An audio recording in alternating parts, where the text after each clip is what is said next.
Turning 22 felt like a big deal. I didn't want to spend it at some loud, crowded bar, squeezed between strangers, or even having a low-key dinner. I wanted an experience, something to remember. So I came up with what seemed like the perfect idea: a weekend camping trip with my college friends. We'd be hidden away in a remote, forested mountain area I'd been to as a kid. I remembered the place as breathtakingly beautiful and quiet, almost magical. Back then, when I was 9, my parents had taken me for a weekend getaway. I had vivid memories of the vibrant woods, the trails winding through thick, green forests, and the quiet hush of nature all around. Those memories had lingered, and for years I'd wanted to go back. At first, only 5 or 6 friends agreed to come, but the hype spread quickly, and soon we had a full group of 11 packed into 2 sturdy, rugged cars. Most of my friends hadn't been camping since they were kids, so they were thrilled and nervous, eager to escape the city and try something different. We spent a week gathering gear, buying supplies, and planning our route. I couldn't shake a strange, uneasy feeling as the day approached, but I shrugged it off as pre-trip nerves. We set out on a crisp Friday morning, the air still tinged with the cold bite of early autumn.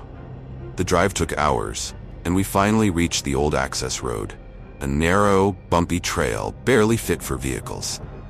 It was rough going, and soon enough, we had to abandon the cars and start on foot. The final stretch was a 3-hour hike, and we were already feeling a bit worn when we finally arrived at the site. I expected the same beautiful campground I remembered from my childhood, a place brimming with life, colorful trees, and clean, welcoming trails. But what we found was a twisted shadow of my memories. The place was eerie, dead.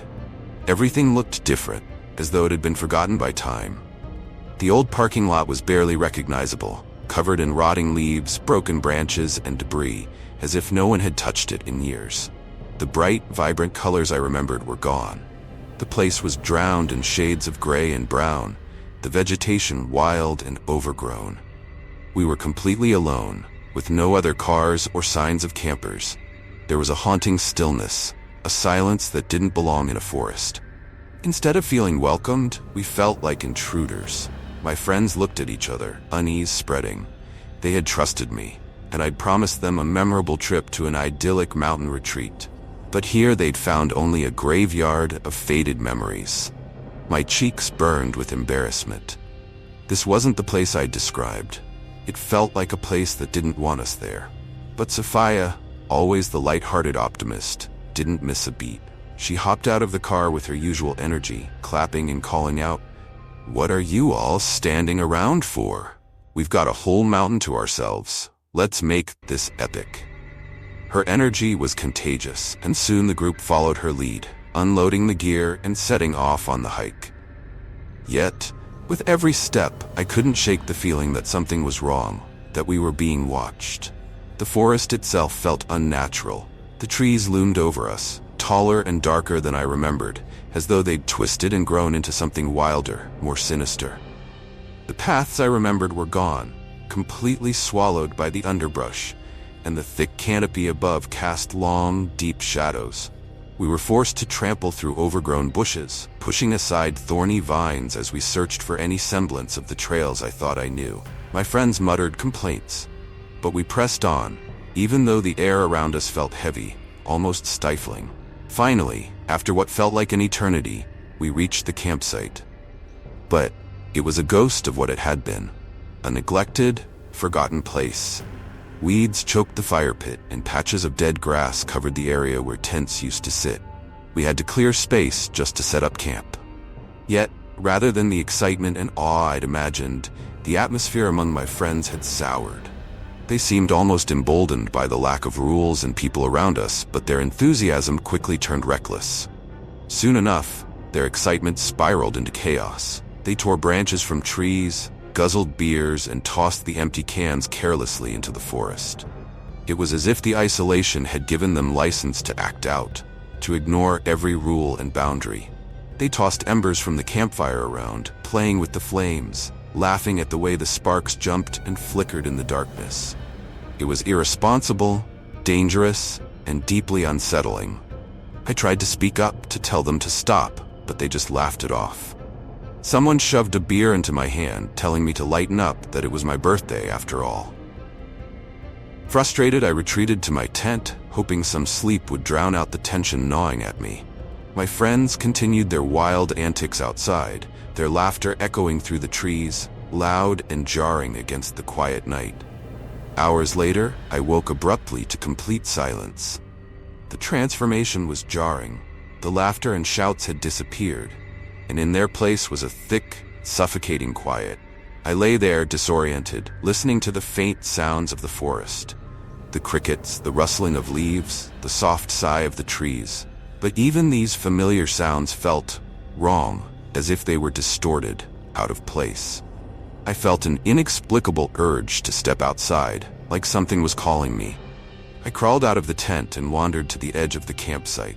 As my eyes adjusted to the darkness, I noticed a figure standing among the trees, just barely visible in the shadows. My heart raced as I realized it was a person.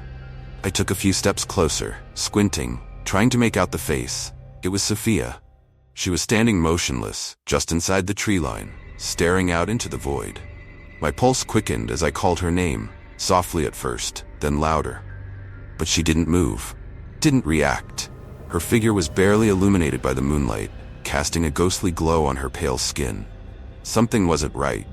I reached into my pocket and pulled out my flashlight, pointing it toward her.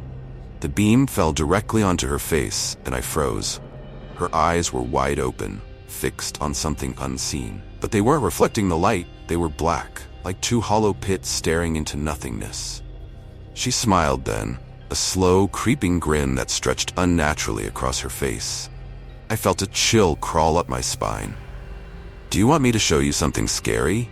she asked, her voice low, almost a whisper, dripping with something sinister. She turned slowly, glancing over her shoulder with that same unnerving smile, and beckoned me to follow. My body felt paralyzed, my legs frozen, though a sick curiosity tugged at me. I took a step forward, then another. She moved deeper into the woods, her figure blending with the shadows. But fear overtook curiosity. I stopped, realizing I couldn't keep going. My instincts screamed at me to stay away. Sophia, my friend Sophia, wouldn't behave this way. She'd never stare at me with those black, empty eyes, or ask me to follow her into the darkness. I turned and ran back to camp, stumbling through the darkness. My hands shook as I burst into one of the tents, desperate to wake my friends. I shook them, my voice hoarse as I tried to explain what I'd seen. Marcus and Jeremy sat up groggily, looking at each other in confusion, then to the far side of the tent. I followed their gaze and felt the blood drain from my face. Sophia was there, lying on her side, asleep. I stumbled backward, my mind reeling. Sophia was here, asleep, the entire time. My friends stared at me as though I'd lost my mind. The fear in my voice, the pale look on my face, none of it seemed to convince them.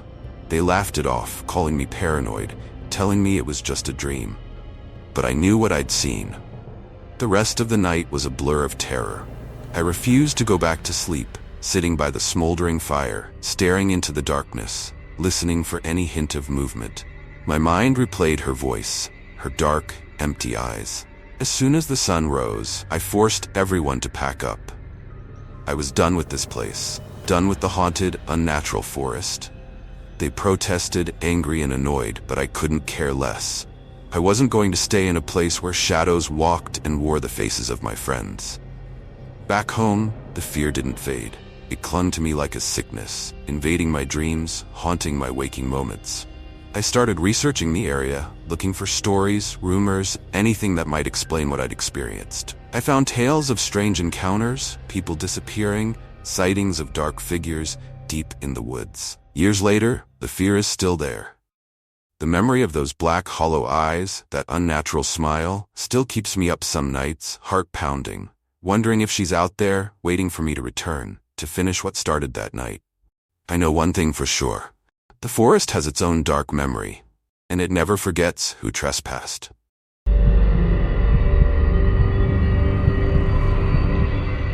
When I was 15, my dad planned a camping trip up in the mountains. He had invited two of his oldest friends, men who were practically brothers to him. Uncle Tom and Uncle Rick had been by his side since college, and they were family in every sense except blood. I grew up calling them uncles without ever thinking twice about it, and their kids were as close as my own brothers and sisters. We were bound by years of shared weekends, fishing trips, and campfire tales. My best friends, James and Eric, went to school with me, and we spent most weekends together anyway. But then there were also Emma, Mike, and Danny, Uncle Rick's kids. They usually came along too, though this time only Mike was joining us. Uncle Rick had to cancel last minute due to work, leaving Mike with us for the weekend. We set out early, just as dawn was cracking, car packed to the brim. Dad had spent days planning the trip and loaded up every camping supply imaginable. 3 hours later, we finally reached the base of the mountain. There was no road after that, just an overgrown trail barely visible under the thick brush and stray branches reaching into our path. As soon as we started up, I noticed how eerily silent the forest was.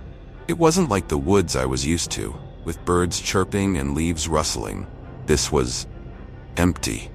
Just our footsteps crunching leaves and the occasional sigh of the wind slipping through the trees. I shivered, pushing the feeling aside as we hiked deeper in. After about 20 minutes of following that narrow trail, it felt like we were stepping into a place untouched by anyone for years. The clearing we finally reached looked deserted, abandoned. There was an old, forgotten fire pit in the center, charred remnants scattered around as if no one had been here in a long, long time. I looked around, feeling that uneasiness creeping up again. Something felt wrong, like we weren't supposed to be here. We set up camp, splitting into groups to pitch our tents. Dad, Uncle Tom, and Uncle Rick's son Mike were bunking together in one tent. James, Eric, and I shared the other, thankful to have a little space to ourselves. As the sun dipped behind the mountain, we realized we needed firewood. The guys and I volunteered to gather it, eager to get away from the adults. With flashlights in hand, we ventured a little way into the woods, searching for dry wood. The deeper we went, the thicker the silence became. No chirping, no skittering of small animals, just us. Suddenly we heard it, a faint hum, like someone singing far off. I stopped, and the others froze too, exchanging nervous glances. "Did you hear that?" I whispered. "Yeah," James muttered, his eyes wide. The sound wasn't just singing, it was wrong, like something off-tune, echoing through the trees with a haunting cadence. We stood still, listening, as the hum grew louder, coming closer, each note raising goosebumps on my skin. "Let's go back," Eric whispered, breaking the silence. "Let's go back," Eric whispered, breaking the silence. We didn't argue. We turned and hurried back to camp, each step feeling like we were being watched. When we finally returned, we tried to laugh it off, but there was no denying the tension settling over us.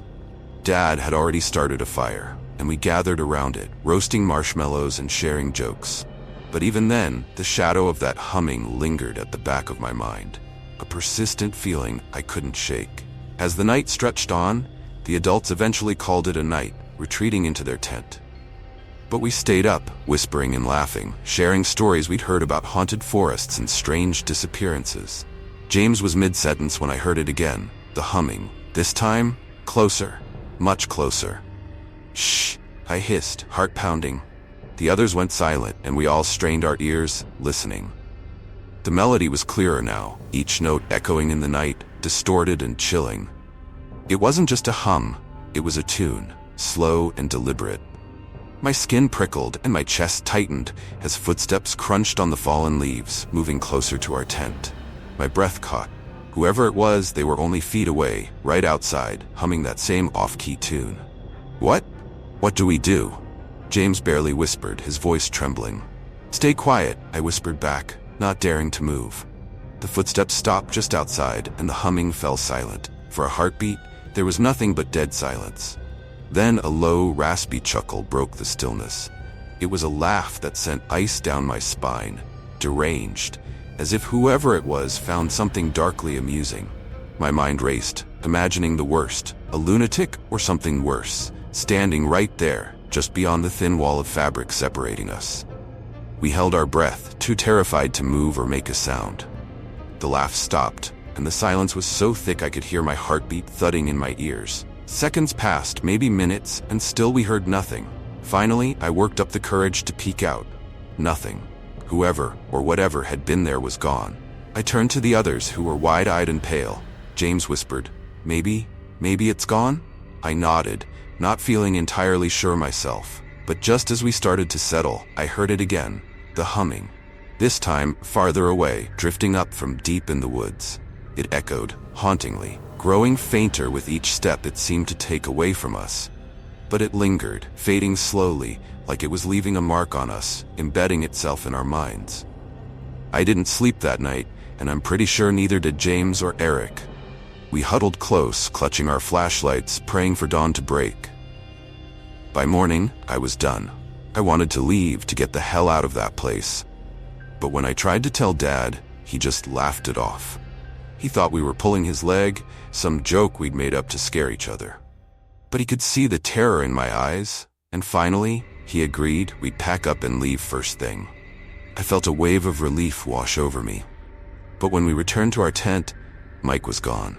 At first, we thought he'd just gone to pee, or had stepped out to stretch his legs. We called his name, waiting for his sleepy response, but nothing. The minutes ticked by and our shouts grew louder, more desperate. Dad and Uncle Tom joined us, searching the area with flashlights, calling out for Mike. The forest, usually so silent, seemed to echo with our voices, mocking us with the stillness. An hour passed, then two, and the dread in my chest solidified, heavy as stone. Finally, my dad called the police. They organized a search team, rangers combing through the trees, but as the hours dragged on, my hope waned. Every second that passed, I knew deep down that Mike was gone, that whoever or whatever had been lurking in the shadows that night had taken him. For weeks, we returned, retracing our steps, holding out hope that Mike would be found, but it was as if the earth had swallowed him whole. The police gave up eventually, calling it an unsolved disappearance, but I knew better. We all did. Uncle Rick never forgave my dad, though he never said it out loud. Every time he looked at him, you could see the accusation in his eyes, the blame. My dad carried that weight for the rest of his life, haunted by a guilt that ate away at him from the inside. As for me, James, and Eric, we spoke about it once or twice, but the fear never faded, even years later. The image of that figure, the sound of that sick, off-key melody, haunts me to this day. Sometimes late at night, when I'm lying in bed, I swear I can still hear it, a faint hum, drifting through the darkness, distant but unmistakable, creeping up from the edges of my memory. And every time I hear it, I know that somewhere out there, in those dark, endless woods, Mike is waiting, lost, or worse, calling for help in a place where no one will ever hear him again.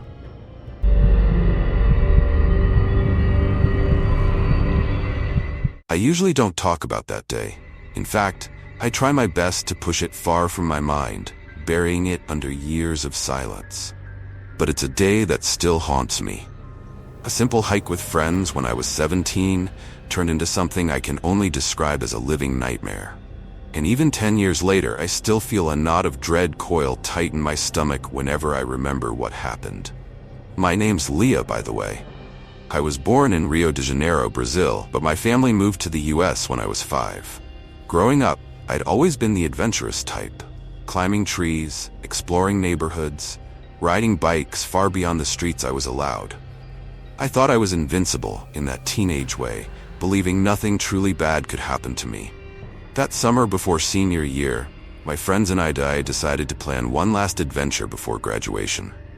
We picked a weekend, packed our bags, and headed for the California mountains. The morning of the hike felt perfect. We set out early, and the forest was alive with the smells of pine and fresh morning dew. It was warm, the sun shining through the branches, casting those picture-perfect beams of light onto the trail. We were laughing, snapping pictures, not a care in the world. I remember thinking it would be a trip I'd never forget, but for all the wrong reasons. Somewhere along the trail, I got distracted. Maybe I paused to take a picture or stopped to tie my shoe. The details are hazy now, but what I do remember is looking up and realizing my friends were gone. At first, it was just an unsettling silence. I couldn't hear anyone's voice, no laughter echoing off the trees, just the low murmur of the forest around me. I told myself it was fine, that I'd just catch up if I kept going. So I kept walking, expecting to see familiar faces around every corner. But every turn only led me deeper into the forest. And that little seed of doubt began to grow, sprouting roots of panic. I reached a fork in the trail that I didn't remember seeing. And that's when the fear really set in.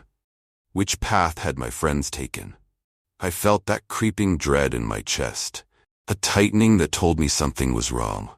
I tried calling out, my voice echoing through the trees, but it was swallowed up by the vastness of the forest, as though the trees themselves were absorbing my words. My voice sounded small, like I was already fading, lost to the depths of the forest. It's strange how quickly time warps in moments of fear. Minutes stretched into hours as I wandered along the trail, every step heavier than the last. The sun, which had seemed so comforting that morning, began its slow descent, casting long, dark shadows that slithered across the ground. I kept trying to shake off the fear, but the silence felt thick and pressing, like an invisible weight closing in around me. My phone became my only connection to the outside world. I held it tight, refreshing my Maps app every few minutes, desperately looking for service.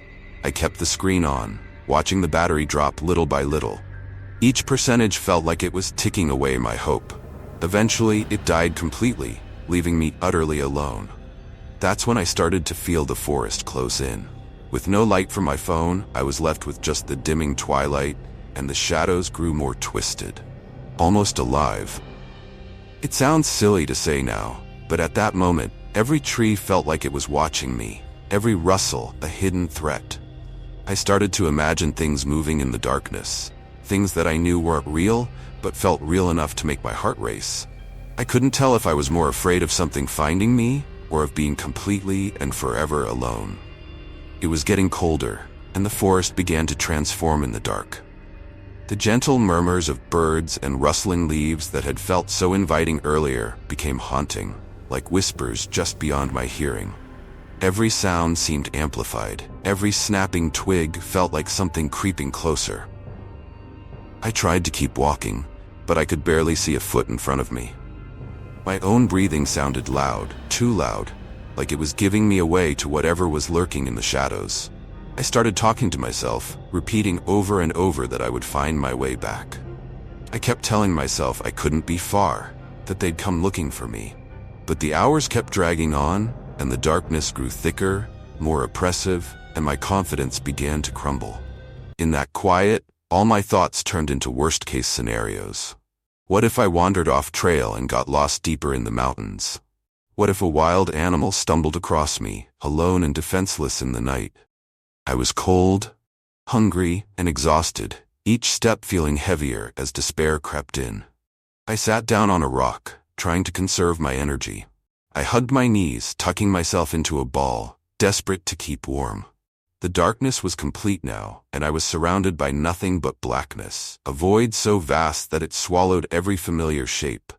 My fingers were trembling, whether from fear or cold, I didn't know. I thought about my friends, wondering if they even realized I was missing. I felt like a ghost, invisible and forgotten, blending into the shadows of the night. Somewhere in the distance, I heard a faint snap, like a twig breaking underfoot. My breath caught, and my heart hammered in my chest. I told myself it was probably just an animal, maybe a deer, something harmless. But in that silence, the sound felt sinister, as if it were a warning. I held my breath, waiting for something else, a shuffle, a growl, anything. But there was only silence, heavy and expectant, pressing in from all sides. In that moment, I felt completely powerless, a small, fragile thing, lost in a world that was far bigger and darker than I'd ever imagined. I thought about my family, about how they'd feel if I didn't make it back. That kind of fear is hard to explain. The knowledge that you might just disappear, lost forever in the vastness, without anyone knowing what happened to you. I don't know how long I sat there, frozen in fear. It might have been minutes or hours. Time felt meaningless. But eventually, I forced myself to stand up. I couldn't just sit there, waiting for something to find me. So I started walking, keeping my eyes on the ground, trying to follow any semblance of a path. Each step was a battle against the overwhelming urge to panic, to scream, to run. Finally, after what felt like an eternity, I stumbled upon a familiar part of the trail. I recognized the bend, a landmark I'd barely registered before but now felt like a lifeline. Relief flooded through me, and I fought the urge to collapse. I was almost home. When I reached the trailhead, my friends were waiting, their faces pale with worry. They'd been on the verge of calling for help. I couldn't speak. I just collapsed, the relief and fear mingling into a wave of emotion that left me shaking. Even now, 10 years later, that night lingers with me. I can still feel the cold pressing in, the silence swallowing every sound, the oppressive darkness that felt almost alive. I haven't been on a hike since. The thought of being lost, of disappearing into that vast, unfeeling wilderness, terrifies me in a way I can't fully explain. It's a kind of fear that burrows deep, a haunting reminder of how small and vulnerable we are.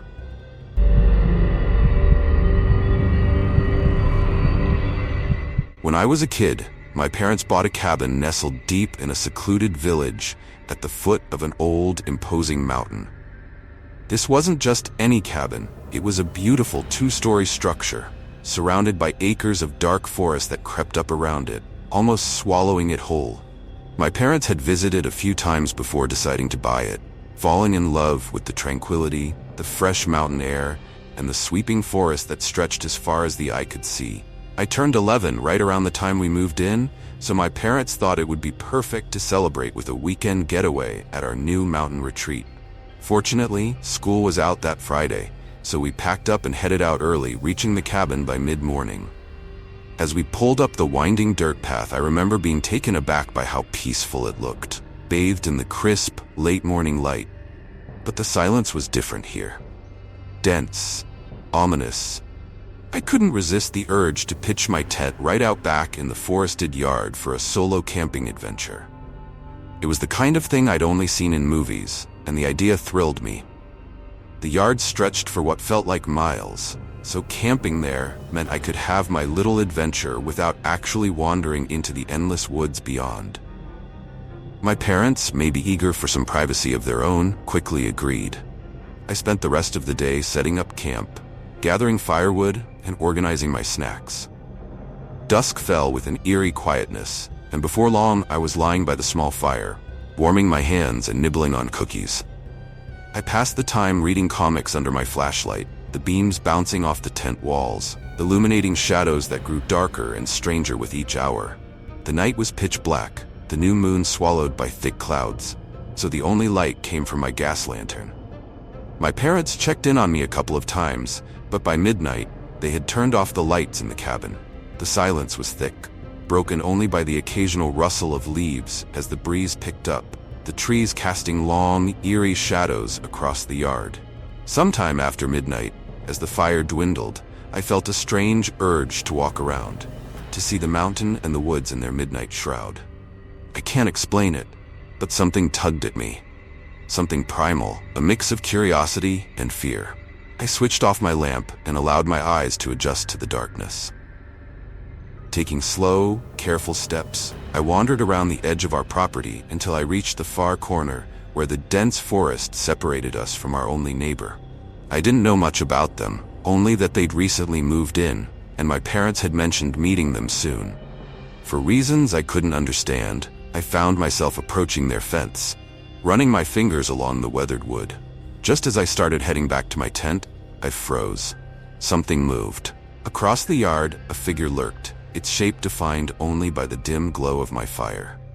It was a tall man wearing a long, dark coat, his silhouette barely visible against the blackened forest behind him. He was standing there watching my tent with a stillness that sent chills down my spine. It wasn't my dad. This person's stance, the way he lurked, was too careful, too methodical, like a predator zeroing in on its prey. He edged closer to my tent, creeping with a deliberate slowness that made my skin crawl. I didn't dare make a sound. I watched, breath held as he reached the tent, his hand hovering over the zipper. And then, just as he began to unzip it, I noticed his other hand move to his pocket, drawing out something glinting in the faint moonlight. A large, wicked-looking knife. I was paralyzed. The scream clawed at my throat, but I held it back.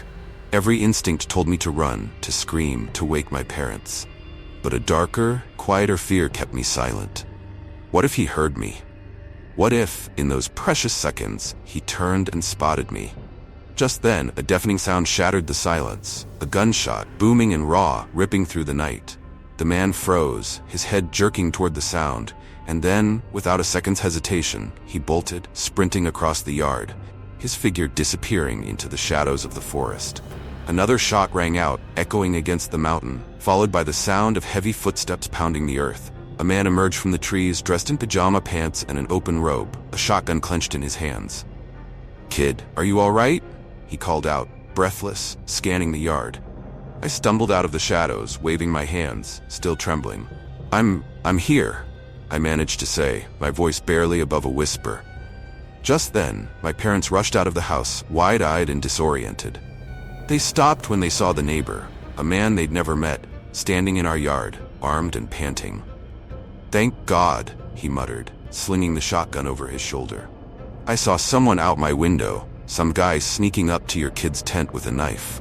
So I grabbed this," he motioned to the shotgun, and fired a warning shot. He had chased the intruder into the woods, but lost him somewhere in the dense thicket. My parents were shaken, thankful beyond words, and insisted on buying him breakfast the next day as a thank you. That night, I barely slept, haunted by the image of the man, his shadow looming over my tent. The sheriff caught up with him the next morning. The intruder had fled into the woods but had hurt himself in his escape, tripping over the rocky terrain and twisting his ankle. When they found him, he was slumped against a tree, clutching his injured leg, his face twisted with pain and frustration. He was taken into custody without much of a struggle. The days that followed were filled with endless police reports and assurances that we were safe. But something had changed in me. The incident had carved a permanent mark on my memory, a creeping sense of dread that I could never quite shake, especially when I looked at the yard at night.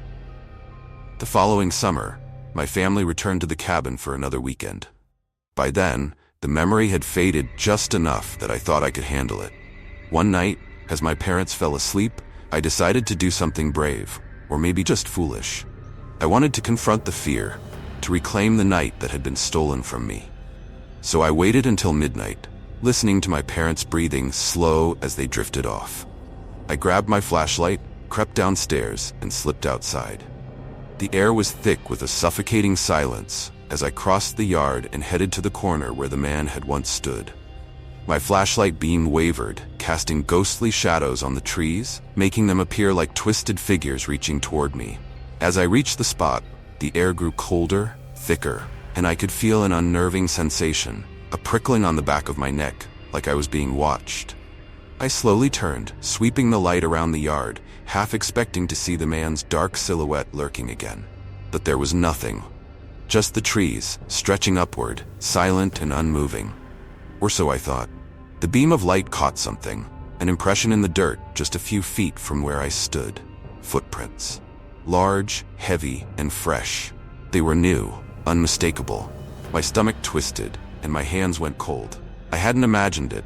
I backed away slowly, heart pounding in my chest, my breath shallow. A chill ran down my spine as I turned and sprinted back toward the cabin, the weight of the darkness pressing down on me with every step. I fumbled with the door, finally managing to swing it open and dart inside, locking it behind me. I leaned against it, gasping, my heart hammering, as my mind raced with 1,000 questions and fears. Who was he? What did he want? Why had he come back? The fear never fully left me after that. Every time we returned to that cabin, I felt it, the sense that something was lurking, watching, waiting. We didn't see him again, but his presence lingered, haunting every shadow, every rustling leaf, every creak in the floorboards. To this day, I still feel the weight of his gaze in the dead of night. It's like he's still out there, just beyond the reach of the light, hidden in the shadows, waiting. And every time I close my eyes, I see him, a dark silhouette, the glint of a knife and that cold, silent stare fixed on me, as if he's reminding me that no place is truly safe. My friend Amy sent me a message just before school let out, saying her parents had rented an RV for us to use, and everything was already set up for the camping trip. Her parents thought it'd be great for us to experience camping our way. I remember my stomach dropping when I saw her text. a sickening blend of excitement and dread twisting in my gut. My mind scrambled for an excuse, anything to keep me from going. But I'd already painted myself into a corner. After all, I'd been boasting for months about how cool camping in an RV would be. I couldn't back out now, so I smiled and played along, acting just as thrilled as Amy and the others. But inside, I was a mess. I'd never spent a night outside my house, let alone with friends, and especially not somewhere as isolated as a campground in the woods. Every night before the trip, I was tormented by visions of what could go wrong. Horrific scenes of accidents, of strangers lurking in the darkness. The very kind of stories I'd secretly loved but was now terrified of living through. The day finally came, and there was no turning back. I was packed, ready, and lying through my teeth as my parents dropped me off at Amy's house, waving them off with the biggest, fakest smile I could muster. They had no clue. None. They just thought it was a simple school night at a friend's house, something they reluctantly agreed to since I'd kept my grades high. As we loaded our stuff into the RV and set off, my stomach churned with each passing mile, the city lights fading, giving way to dense trees and winding, unlit roads. The night arrived quickly, and with it, an unnatural silence that wrapped around us like a heavy blanket. I stayed quiet in the back, listening to Amy and the others laugh and joke, my own thoughts dark and fearful, feeding on the stories I'd always thought were fun, until now. When we reached the campground, it was darker than I had expected. No glowing lights from cabins or the gentle hum of activity you'd find in a place close to town. Just deep woods, and an unsettling stillness that seemed to grow thicker the further we ventured from the main road. We parked the RV near the edge of a clearing, a small fire pit in the center, already surrounded by a few logs for seating. Everything seemed perfect, too perfect, and that feeling of dread only grew as we set up camp. We spent the first few hours in high spirits, roasting marshmallows and telling silly stories, but my mind was elsewhere. Every now and then, my eyes would drift to the line where the darkness swallowed the light from the fire, like some lurking thing waiting to creep in when we weren't looking. I told myself I was just being paranoid, that the woods were supposed to be dark and mysterious. Yet, every rustle in the undergrowth, every whisper of the wind through the trees seemed to carry a hidden threat. It was when Amy decided to tell one of her famous horror stories that things took a turn. She was recounting some local legend about a family that had vanished in these very woods decades ago. They'd gone camping just like us, Amy explained, the parents thinking it'd be a fun way to bond with their kids. But one morning, a nearby camper had woken up to find the family's campsite completely deserted. Food was still on the table, bags left open as if they'd planned to return, but no trace of them was ever found. Amy leaned in closer, her voice low, almost conspiratorial. And you know, they say that if you're quiet enough, sometimes you can hear them out here, just wandering, calling out for each other in the dark. Just as she finished, a sharp crack came from the darkness beyond the firelight, like a tree branch snapping underfoot. We all froze, exchanging nervous looks. Amy laughed it off, probably thinking it was an animal or something, but I felt my heart pounding. My hands went clammy, and I could feel sweat trickling down my back despite the chill in the air. We brushed it off and returned to our stories, but I couldn't shake the feeling that something was wrong. Later, when we all retreated to the RV for the night, I was the last to climb into my sleeping bag. The others were already asleep, breathing heavily, oblivious to the crawling sensation that had settled in my skin. I lay there, wide awake, listening to the muffled sounds outside. Twigs snapping, leaves crunching. It was probably just animals. Probably. But as the hours dragged by, those little noises became harder to ignore. It was like a pattern, footsteps weaving closer and then fading back, pacing, as if something or someone was circling the RV. I held my breath, ears straining against the silence, trying to convince myself I was just imagining it. Then I heard it. A soft, slow scraping, like fingers dragging along the side of the RV. It started near the front and inched its way back, closer to where I was lying, frozen, barely daring to breathe.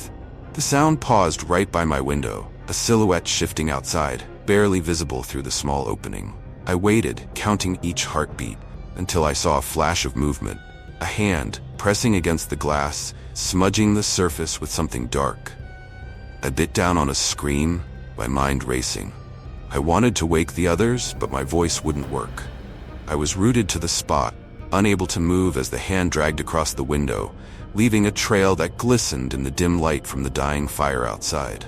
And then, as suddenly as it had come, the hand vanished. I lay there, trembling, waiting for the morning light to chase away the shadows and the terror that had settled in my bones. I must have eventually drifted into a restless sleep, because when I opened my eyes, the sun was just beginning to rise, casting long shadows over the forest floor. I jumped out of my sleeping bag and looked out the window, half expecting to see nothing. But there it was, a streak across the glass, smeared with something that looked almost like blood, or maybe mud. It was hard to tell in the early light. I nudged Amy awake, and she groggily followed me outside. I tried to explain what I'd seen, but she laughed it off, calling me paranoid. But as we made our way around the RV, my heart sank.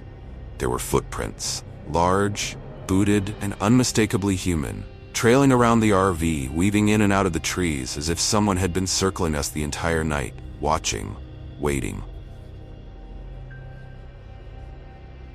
Thank you so much for joining me on this chilling journey. Your presence means everything to me. If you found this video hauntingly captivating, I would be incredibly grateful if you could subscribe to the channel and leave a like. I create these terrifying tales especially for you, the brave souls who embrace the dark and mysterious. Your support fills my heart with gratitude, and I can't thank you enough for being part of this community. As you continue your night, I invite you to explore another story that's playing on your screen right now. Together, let's keep the thrill of horror alive. Thank you from the depths of my heart, and sweet nightmares, until we meet again.